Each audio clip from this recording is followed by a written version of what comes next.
Syria's military is preparing for possible airstrikes by the United States and its allies.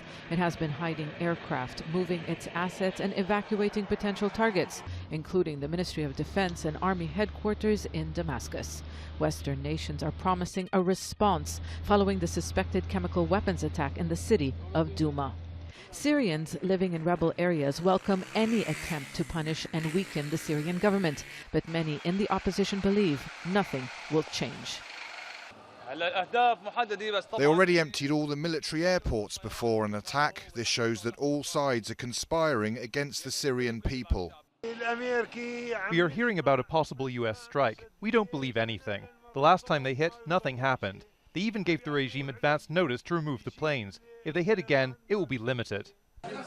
It's been several days since U.S. President Donald Trump promised a swift response for what he called an atrocious attack.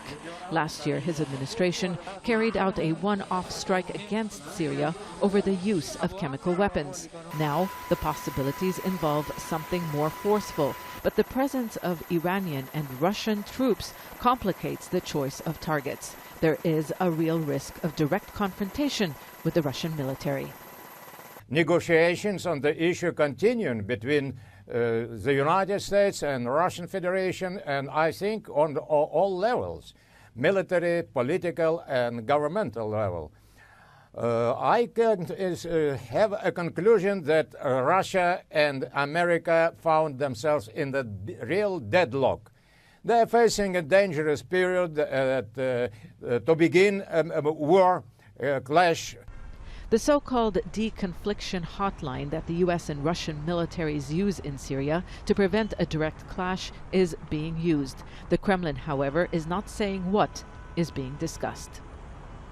We understand that Turkey, a NATO member, is acting as a communication channel between the Western alliance and Russia. There are behind-the-scenes efforts to try to de-escalate what is being described as a dangerous crisis. A crisis that can lead to a confrontation between the United States and Russia, as well as a showdown between Iran and Israel.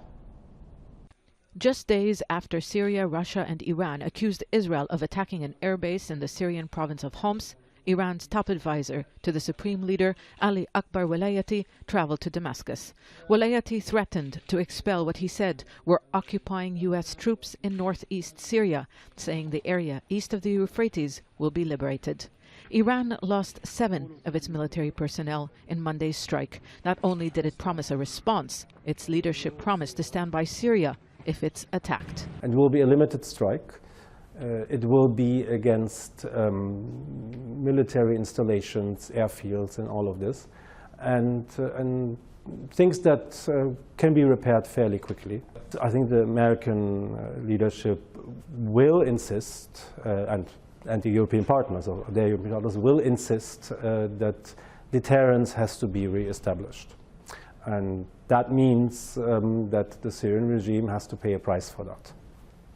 That price is unlikely to lead to the collapse of the Syrian government, which is further consolidating its control after its victory in the Damascus suburb of eastern Ghouta.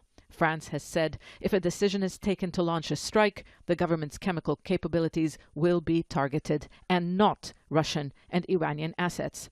The situation is unpredictable, but one thing seems clear. Significant U.S.-led military intervention to tip the balance of the conflict in favor of the opposition is not on the table.